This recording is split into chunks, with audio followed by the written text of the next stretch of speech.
Hello everyone and welcome to the Week 22 edition of Instant Replay, where I give you my take on the most controversial plays of the weekend and the debut of Video Review. I'm Simon Borg, and let's get right to the historic moment of the weekend. The first video review in MLS history, and the refs nailed this one.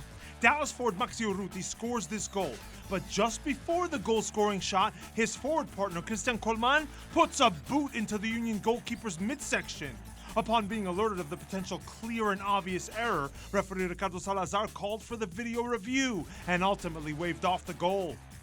The Union's Ilsinho was arguably the man of the match in Philadelphia's victory, but he was really riding a fine line with this follow-through kick on Dallas's Carlos Cermeño, which earned him a yellow card from Salazar. And this one is a judgment call. It's not a clear and obvious error, which would have led to a video review, but I for one thought that kick deserved a straight red. And now to the second video review instance of Week 22, and it came in Portland following this goal by LA's Jossie Zardes. And this is a great job by head referee Drew Fisher, who was alerted by his VAR, Dave Gantar, to this handball by Jossie Zardes in the attacking phase of play. And if it wasn't for video review, I frankly don't think anyone on the field would have seen this one, and for that reason, I consider that the best decision of the week. But some were disappointed not to see a video review for this clash in the box between LA's Dave Romney and Portland's Fernando Adi. The head referee Fisher says play on, and as with all potential penalties, the play was checked by the VAR, but it was not deemed a clear and obvious error, and I agree. My take? I don't see a foul by Romney. No way that's a penalty to me. To Kansas City, where we heard our first VAR chants of the video review era. They came for this penalty shot in the 29th minute when this shot allegedly went off the arm of Atlanta left back Mikey Ambrose. Now, referee Chris Penso says play on, and although we don't get a good look at it on the broadcast, we assume the VAR did. And the fans in the stadium also sounded like they saw a replay since they began belting out a VAR chant. Listen to it here. Sinovic. Now it's swept away by Parkhurst. Fast forward to minute 38, and did Atlanta center mid Carlos Carmona deserve a second yellow card and subsequent red for this challenge on Sporting's Latif Blessing? That's the argument that the KC bench seems to be making, and I would agree, although the referee Chris Penso did not have the best angle on the play. And keep in mind, he could not get any help from the VAR on that play. Second yellows are not reviewable. The other debate from this one, the penalty kick awarded to Sporting KC in minute 57. Referee Chris Penso calls it, the VAR obviously checks it, and the call stands because there's no clear and obvious error on the play. Now, this is a judgment call. Personally, I thought Blessing went down way too easy on the contact from the defender. KC's Benny Feilhaber says thank you very much, but Atlanta scored late and the match finishes 1-1. There were a handful of penalty shots to look at during the New York Derby at Yankee Stadium. The first one came in minute 25, and no way is this a foul by Red Bulls defender Damian Perinel on New York City FC's Jonathan Lewis. I agree with referee Baldomero Toledo, who says no foul. And it was a similar play in the 40th minute when NYCFC's Jack Harrison hit the deck in the box on a challenge from Red Bulls defender Sal Zizzo. Toledo says play on. And in the 53rd minute, this was a simple shoulder-to-shoulder for me as Frederic Briand and Tyler Adams battled for the ball in the box. No whistle from Toledo, and I concur. The one penalty kick called by Toledo was the eventual game winner as Zizzo fouls NYCFC's David Villa in the box. And although these replays seem to indicate that Zizzo may have actually cleared the ball into David Villa's face, Pro confirmed to me there was in fact an angle that shows Zizzo making contact with Villa, and that would make it a penalty. Villa converts for the 3-2 win. Now, Zizzo got a yellow on that play, and before the final whistle, he got a second one for taking down Yangel Herrera with a late tackle. Now, second yellows are not reviewable, but that's absolutely the right call. We saw another red card at RFK Stadium, and it was shown by referee Alan Chapman to DC's Lloyd Sam, who didn't even argue the call after he clatters into Toronto's Chris Mavinga like this. This is what I would call a clear and obvious red for endangering the safety. Good decision by Chapman. To Minnesota, where the Seattle Sounders won by a comfortable 4-0 scoreline, and you wonder whether they could have had a penalty as early as the 7th minute.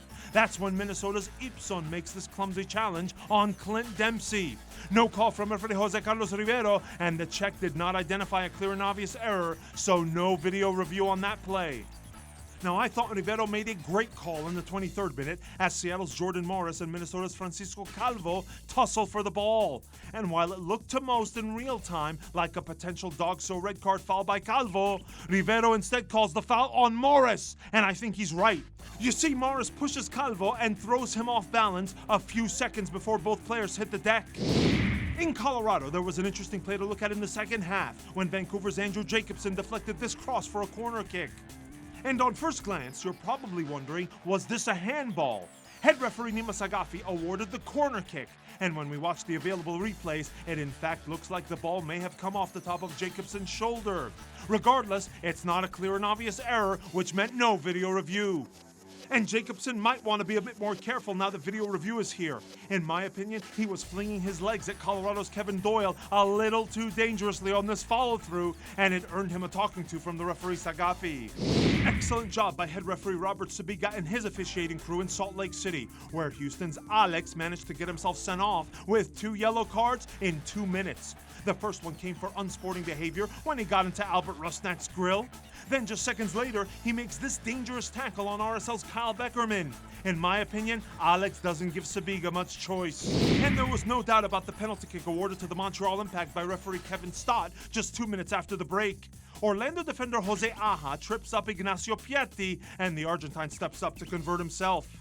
Piatti wanted another penalty in the 78th minute, but Stott did not award that one, and I think that's a great decision. Orlando's Will Johnson makes a clean tackle on the ball. Montreal win 2-1. Moving to San Jose, where Crew SC defender Jonathan Mensah gets the ball on this challenge in the box, but I also thought he went through Quakes attacker Tommy Thompson to do it. The crowd wanted a penalty, but referee Alan Kelly awards the corner. The Quakes won 2-1, but Crew SC made it interesting late thanks to this goal by Adam John. Except San Jose keeper David Bingham, he thought he was obstructed on the play. I don't think he was, and it turns out that after the goal was checked by the VAR, as all goals are, the goal was in fact allowed to stand. And we end at Toyota Park, where on this first weekend of video review, we got an important lesson on what the attacking phase of play is all about and why it's so important. Check out the Fire's second goal in the 39th minute. If you rewind the play about 20 seconds, there's what looks like a foul by Chicago's David Accam on New England's Andrew Farrell, but it's not called, and the Fire go on to score. Now, that potential foul does not factor into the equation when the goal is checked by the VAR, because it's not part of the attacking phase of play that led up to the goal in question.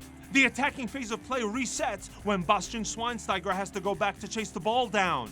So the goal stands, and that's a great call by the officials. Remember, the definition of the attacking phase of play. It's the phase of play as determined by the referee when a team starts the attacking move toward the opposition's penalty area leading up to the match-changing incident, in this case, the goal.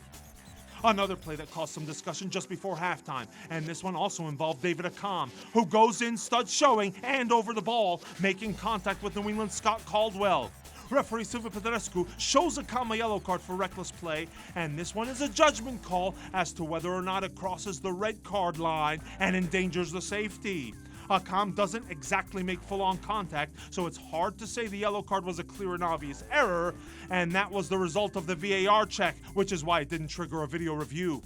Same with this foul by Teal Bunbury on Chicago's Jonathan Campbell.